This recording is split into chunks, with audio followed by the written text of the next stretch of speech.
August 20th, 2001, we were at back to school night with my daughter Michaela, who was 12, and we got a phone call from one of Brandon's closest friends when we got home around 7:30 that he said that he thought Brandon had been in a car accident. And I asked him why, and he said that they had been at his work earlier that day and that they had been drinking, and it was him and two of his friends. And it's a really pretty foggy, but I do remember getting in the car. My daughter drove, and we drove up to the hospital, and I remember he was already in ICU by that point, and they escorted us upstairs. He had a tube coming out of his head. He had a ventilator in his mouth.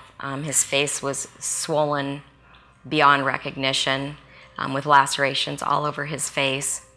His left hand was crushed with compound fractures. He broke his pelvis. He broke his right hip, had a lacerated liver, and then obviously a very traumatic brain injury. He had bleeds throughout his entire brain. They told us that he wouldn't live, that he wouldn't even live for the 24 hours.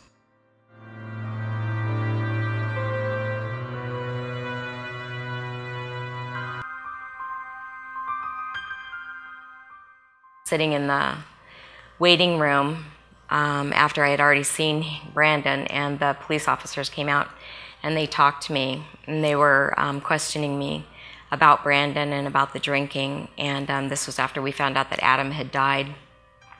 And all I could think about, because I wasn't sure if Brandon was going to make it or not, but if he did, that Brandon would go to jail for manslaughter.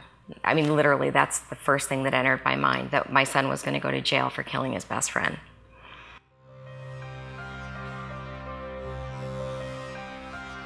So that choice that night that Brandon made to drink and drive, or that afternoon that he made to drink and drive, and they all three were drinking.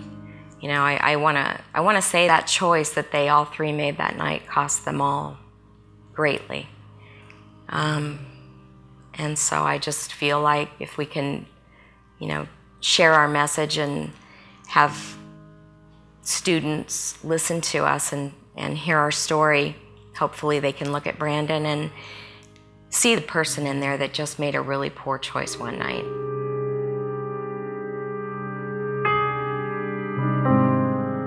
Obviously, you have choice, and those choices you have to realize have consequences. So you have to look at the consequences, and hopefully you can look far enough into the future, or you can see something like this or hear a story, and you can say, wow, if I make that choice, this is the consequence that could happen to me and my family.